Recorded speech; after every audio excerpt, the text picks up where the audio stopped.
और बड़ी खबर है देवघर से। देवघर में पुलिस ने साइबर क्राइम पर शिकंजा कसा है। पुलिस ने छापेमारी कर 18 अपराधियों को गिरफ्तार किया है। साइबर अपराधी बैंक अधिकारी बनकर केवाईसी के लिए ओटीपी हासिल कर लोगों के खाते से राशि उड़ा लेते थे। पुलिस ने गिरोह के किंगपिन दीनदयाल दास के साथ 18 अपराधियों को गिरफ्तार किया है। पुलिस ने इनके पास से 21 mobile, 30 SIM card, 5 ATM card, 8 passbook, 3 chequebook सहित 3 कार और 2 बाइक भी जब्त किया है। हमारी में कुल 18 साइबर क्रिमिनल्स गिरफ्तार हुए हैं। उनके पास से 21 mobile, 30 SIM, 5 ATM, 8 passbook, 3 chequebook, 2 two wheeler और 3 4 पहिया वाहन स्कॉर्पियो, ऑल्टो और सेंट्रो बरामद किया गया है। चतरा में पुलिस ने इंटरस्टेट ड्रग माफियाओं के खिलाफ बड़ी कार्रवाई की है। पुलिस ने इटखोरी थाना पुलिस ने नरसा नवादा गांव से 8 किलो अफीम के साथ अंतर्राज्यीय ड्रग गिरोह के 4 तस्करों को गिरफ्तार किया है। वहीं मास्टरमाइंड रामू साव पुलिस को चकमा देकर भागने में सफल रहा। गिरफ्तार तस्करों के तार मुंबई ड्रग माफिया से जुड़े होने की आशंका जताई जा रही है। कुल करीब 8 किलो अफीम और करीब 4,60,000 रुपए नगद भी बरामद हुए। साथ में एक गाड़ी, एक स्विफ्ट भी कार बरामद हुई, 2 मोबाइल फोन्स भी बरामद हुए। इसमें एक पूरा गिरोह है, इनका पूरा नेक्सस है जो सप्लाई से लेकर के फाइनल कस्टमर तक पहुंचाने का काम करता है। और अब आपको दिखाते हैं सियासत की सबसे खूबसूरत तस्वीर।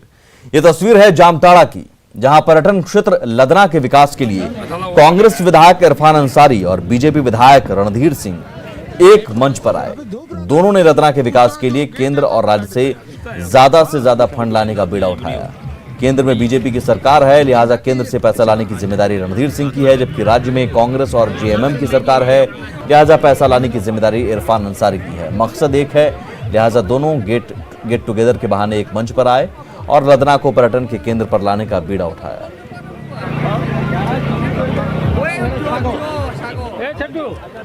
का मेधा मदर डेयरी प्लांट जब मैं पशुपालन मिनिस्टर था और 2015 में ही हमने उनकी कैबिनेट से स्वीकृति दिलाई 34 करोड़ रुपया का, और बन के भी तैयार हो गया। उसका उद्घाटन भी हमने चुनाव के पहले कर दिया मंत्री रहते हुए।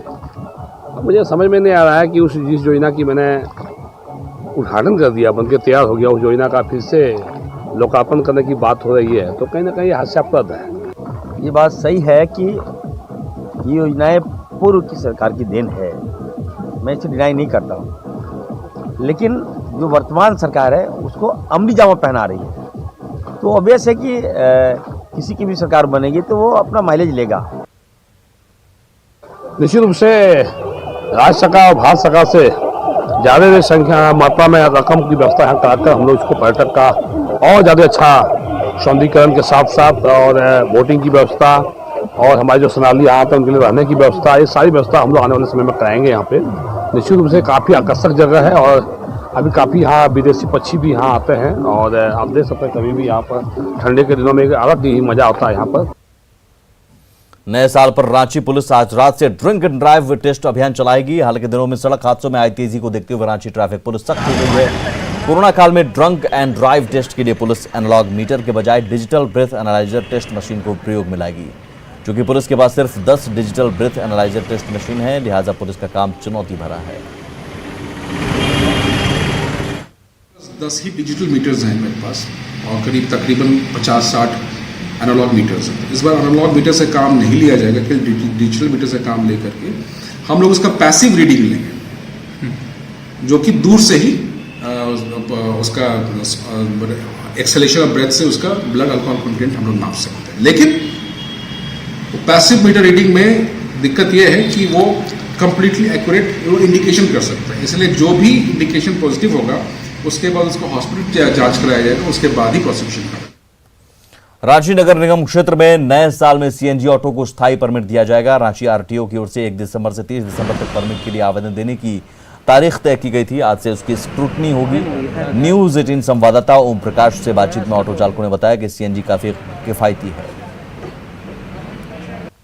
राजधानी रांची में प्रदूषण कैसे कम हो, इसे लेकर तमाम तरह की कवायदें जो हैं वो शुरू हो चली हैं और सीएनजी ऑटो अब रांची की सड़कों पर देखे जाने लगे हैं। आपको बताना चाहेंगे कि सीएनजी ऑटो वैसे तो चल रहे थे, लेकिन अब उन्हें परमिट भी मुहैया कराया जा रहा है और राजधानी रांची में चलने वाले सभी ऑटो को धीरे धीरे सीएनजी में तब्दील किया जाएगा। अच्छा लगता है चलाने में, पहले वाला से अच्छा बेटर चलता है सीएनजी। ये अभी परमिट का भी आवेदन लिया जा रहा था, आप लोगों ने परमिट के लिए अप्लाई किया? परमिट का हमने अप्लाई किया है, सब चीज़ कागज ओके करके और पूरा परमिट का अप्लाई किया है। अभी देखिए 1 तारीख से 31 तक डेट था, अब कब मिलता है अब तो सरकार ही पता चलेगा। हाँ, इंतज़ार तो है परमिट का।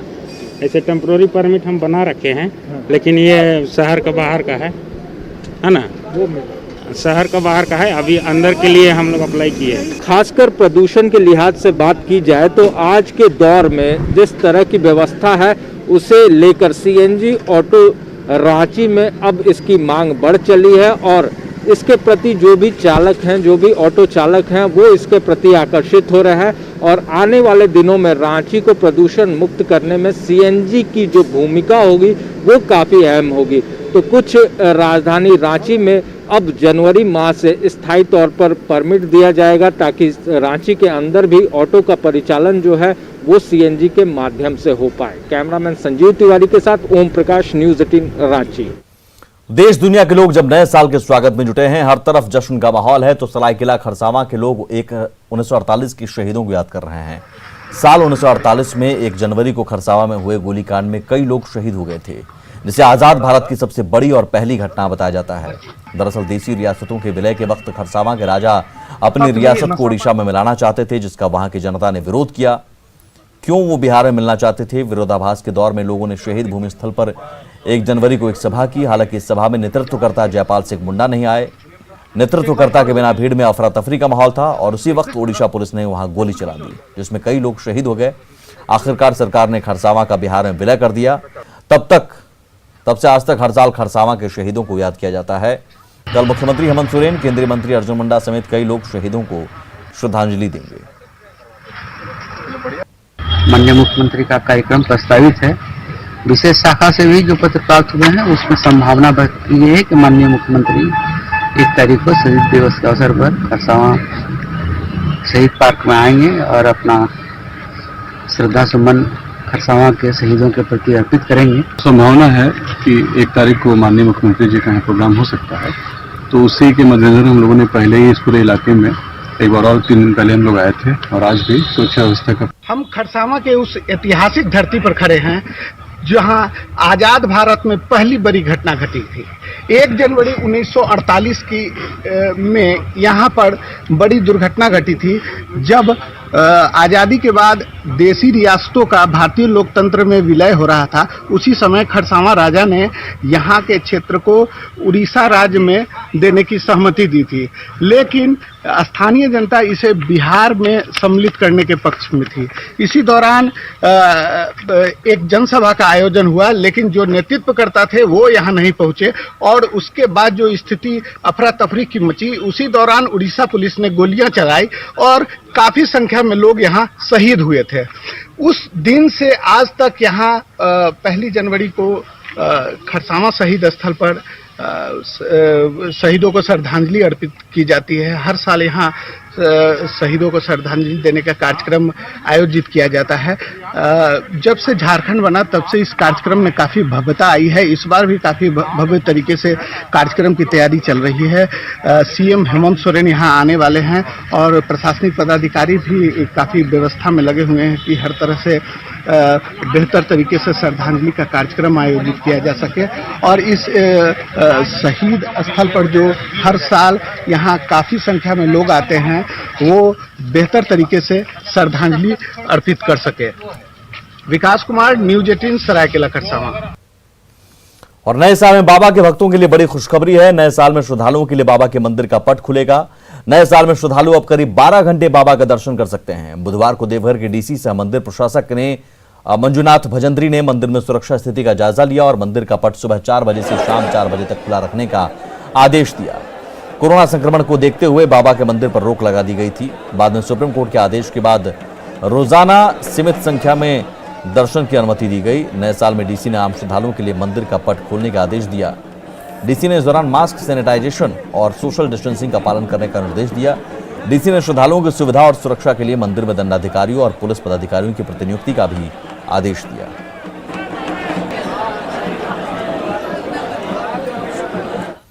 खबरें अभी और भी हैं, लौटते हैं बस थोड़ी।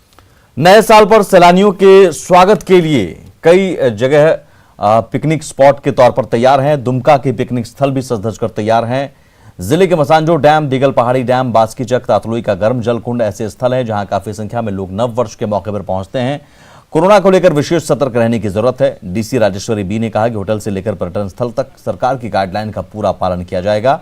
उन्होंने कहा कि कोरोना संकट अभी खत्म नहीं हुआ है, लिहाजा मास्क और सैनिटाइजर के साथ साथ सामाजिक दूरी का पालन करते हुए लोग नव वर्ष मनाएं। के सामने कोरोना का चुनौती अभी भी है, कुछ क्लियर कट डायरेक्शंस दिए गए हैं राज्य सरकार के द्वारा, खास करके जो होटल्स में जाएंगे, पार्टी मनाएंगे या पिकनिक स्पॉट्स में जाएंगे, सामाजिक दूरी और मास्क और हैंड सैनिटाइज करना अभी भी महत्वपूर्ण है, जिन पे उनको ध्यान रखना होगा।